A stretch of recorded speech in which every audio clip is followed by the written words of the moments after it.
You talk about matter and you say that there's no evidence of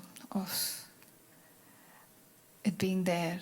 Yes, that is, if we agree with Wikipedia's definition of matter, namely that which exists outside consciousness. So if we take that as a definition of matter, then I suggest, yes, there's no evidence for it. Oh, is that the way Wikipedia defines it? Something like that, yeah. Something outside consciousness? That which exists outside consciousness, I think is what it says, yeah. Something. Okay. Okay. Then I agree. I get that. But feel free to give another definition of matter, in which case we may... Yeah, for instance, something defined within consciousness, well, then if you were to define matter as what the activity of consciousness looks like from a second-person perspective, then I would agree with you. Okay. Then matter is something for which there is evidence, yes. Okay, and the outside world, the concrete world, it does exist, right? Independent of our observation, or it's... Yes. This is something that is often misunderstood in non-dual circles. I'm not suggesting, and the non-dual understanding doesn't suggest, that all there is to the outside world is the content of our finite minds. In other words, the non-dual teaching doesn't suggest that all there is the finite mind. All there is takes place in the finite mind. The non-dual teaching suggests that all there is takes place in consciousness. And remember that finite mind is just a small section of consciousness. It is a localization or contraction of consciousness. The dream analogy is the best analogy. You dream that dream the streets of Paris, but in order to view the streets of Paris, your own mind localizes itself within its own dream as a person on the streets of Paris, from whose perspective you view the streets of Paris. Now, the streets of Paris are outside the dreamed character's mind, but they are inside the dreamer's mind. I would suggest that the world that we see has an existence that is independent of our finite minds. In other words, it is not just in our finite minds. It is outside our finite mind, but inside consciousness. Right. In other words, just like in a dream, your own mind, which is a single unified field, divides itself into a subject and object in order that the objective world can be known by the subject of experience. I would suggest that infinite consciousness does exactly the same thing, that it divides itself into two parts. Subject, except in this case it divides itself into numerous subjects, whereas when we have a dream at night, we only become one subject in the dream. So that's the difference, is that consciousness divides itself into numerous subjects, that's each of us, from whose perspective it sees its own activity as the world. Yeah. So the world exists outside the finite mind of each of us subjects, but it is still inside consciousness. Right. Yeah.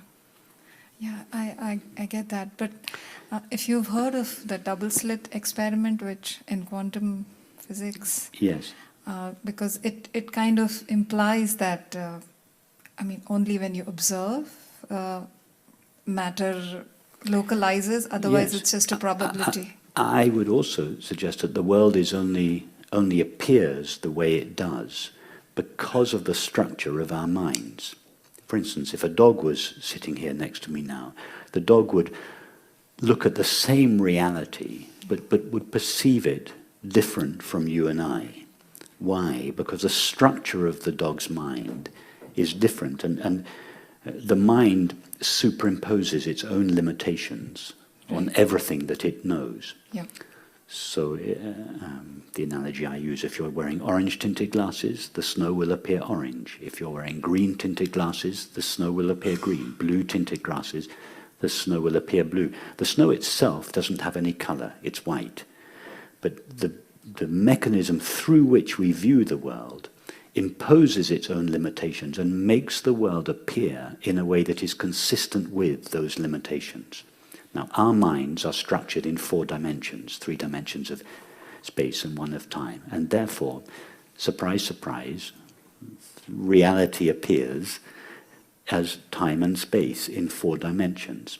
But if there was a creature who had a mind that could only perceive in 2 dimensions, what would the same reality that appears to us as a 4-dimensional world appear to them? It would appear, the same reality would appear to have only 2 dimensions, because it would reflect the limitations of the mind through which it was perceived. Right. So in this sense, what we perceive depends upon, the way reality appears depends upon the structure of the mind that observes it. Right. But reality itself is not created by the observation of it. The way it appears is created by the observation. Okay, yes. But it is there, vibrating in consciousness, before it is observed. When it's observed, it appears as a world with as many dimensions as there are dimensions to the mind that perceives it.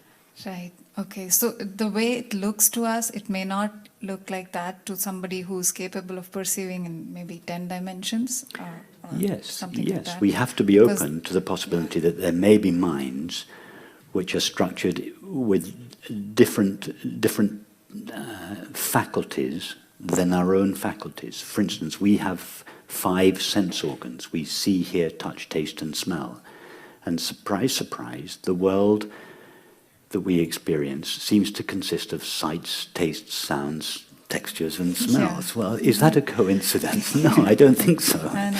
If we, a blind person knows that the world no longer appears to them as sights. Right. Why? Because they don't have the faculty of seeing. A deaf person, the world no longer appears to them in the form of sounds. It still appears to them in all the other ways, but it doesn't appear to them as sounds because they don't have the faculty of hearing. Right. Now, imagine if there were minds that had 7 sense perceptions. Right.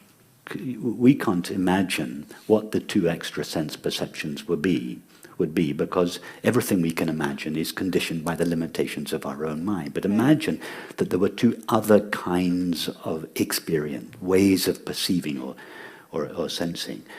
Reality would appear in a way that corresponded with these other ways of perceiving. They would perceive a 7-dimensional universe. Right, yeah.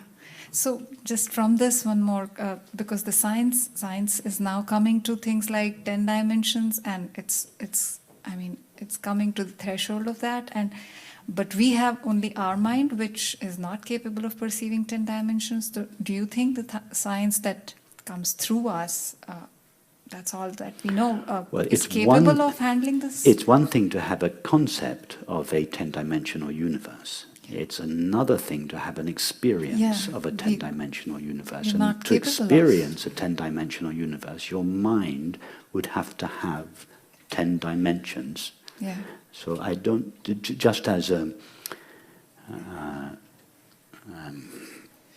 take the example of a creature on the surface of a pond.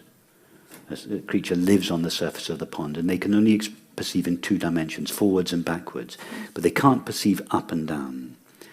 So that creature, let's call it a 2-dimensional creature, could have the concept that there might be something called 3-dimensional space. Yeah. They could have a concept of above and below, but they could never experience it.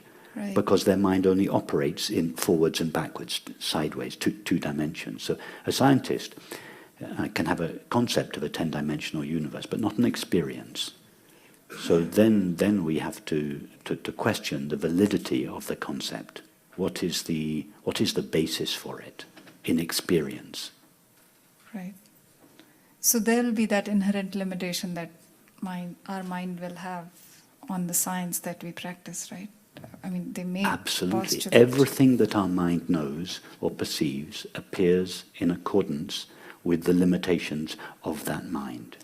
How do we know that what we see as the universe is not simply a reification or an objectivization of the limitations of our own mind? But is there any way of transcending that limitation through what we do here, as you said, the perforated circle, yes, which absolutely, accesses... because there is one aspect of our mind that is not limited, the knowing out of which it is made. Yeah. So the only, in other words, the consciousness out of which the content of our mind is made, or with which our mind knows its limited experience, that is unlimited. Yeah. So the only way to transcend the mind, in fact, we don't transcend it. Consciousness is not beyond the mind. It is prior to them. It's not even prior to the mind. It is the mind. The mind is a limitation of consciousness. So consciousness is the essence of the mind. So exploration of consciousness should be the right way forward for science, right? You're absolutely spot on. The mind's knowledge of anything can only ever be as good as its knowledge of itself. And in fact, all the mind's knowledge will, by definition, be a reflection of its own limitations. And therefore, until the mind knows the nature of itself, it cannot know the nature of anything that it knows for certain. Therefore, the prerequisite, in my opinion, of any honest scientist must be to investigate the nature of their own mind. Unless and until the mind knows its own nature, it cannot be sure that anything that it knows as the universe is more than a reflection or a reification of its own limitations. So yes, the ultimate science and the primary science is not the science of physics, it is the science of mind, the science of the essence of the mind, which is consciousness. Therefore, the study of consciousness is the primary science, the science upon which all other science must, in a sane culture, be based. Yes, yeah, thank you.